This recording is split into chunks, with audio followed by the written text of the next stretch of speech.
As Michelle Clifford was saying, we're keeping our eyes peeled in Paris for the appearance of Emmanuel Macron. As soon as he appears, we'll jump on those pictures. Let's return to our top story, the French presidential election. The centrist candidate, Emmanuel Macron, and the far-right's Marine Le Pen, the last two standing. The pair emerged last night as the winners of the first round of the contest to replace François Hollande.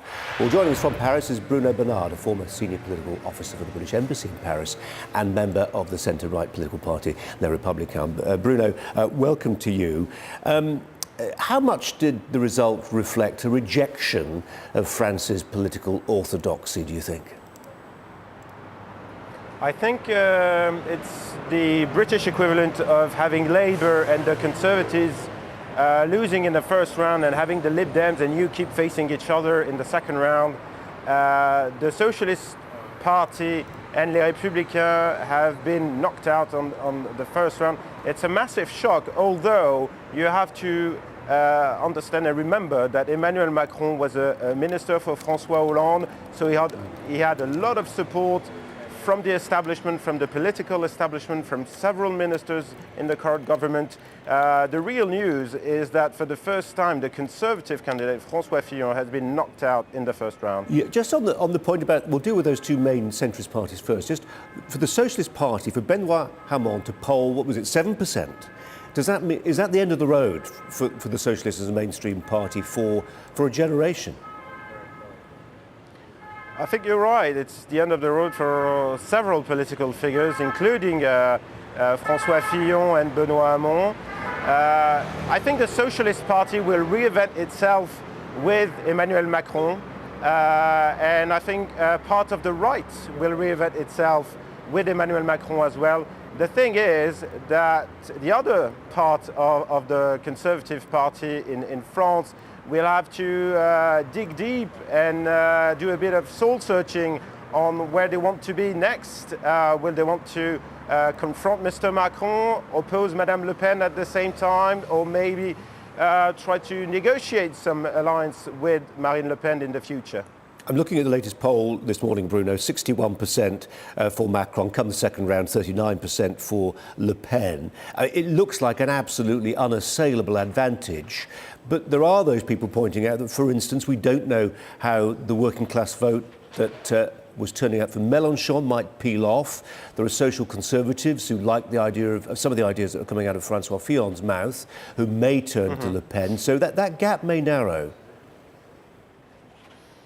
Well, I think the question is whether Fillon's voters will go in large numbers towards Emmanuel Macron, or will they stick to what's happening now? What they're saying now is that 1/3 will vote for Emmanuel Macron, 1/3 will abstain, and the last third will vote for Marine Le Pen.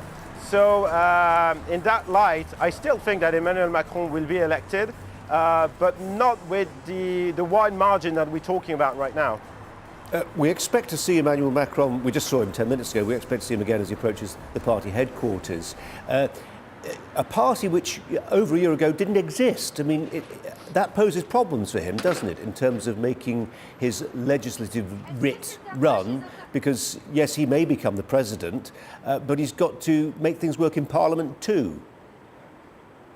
Yes, the main issue for Les Républicains and all parties, and even the socialist parties, are the legislative elections, which are to be held in June.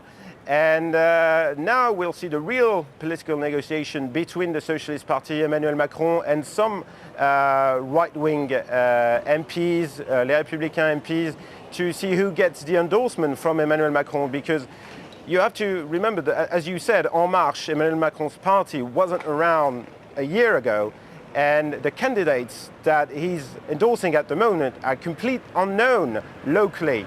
So he might switch to endorsing existing and sitting MPs, socialist MPs and Les Républicains MPs in order to build a wide majority in Parliament, because without that majority, he won't be able to govern. Yeah. Bruno, if you are one of the hundreds of thousands of French men and women who are right now in the UK, perhaps you've come to the UK because you don't like the idea of 25% unemployment, youth unemployment in France, how much more hopeful does the future look that might perhaps lure you back to your home country? Are you asking me whether people will come back to France, whether Macron is elected? Exactly. What can he do to an economy which has been pretty sclerotic to make it more attractive for those young, energetic French people who've decided their future actually doesn't lie in France right now? Well, I think Emmanuel Macron, as he said, well, he'll try to, cut taxes and alleviate all the taxes and all the burdens that are currently on the workforce in France. It's almost impossible to recruit someone in France. So hopefully people in the UK and people in the US as well, French people in the UK and the US have voted overwhelmingly for Emmanuel Macron and are looking for his election to maybe make a comeback, yeah, as you said.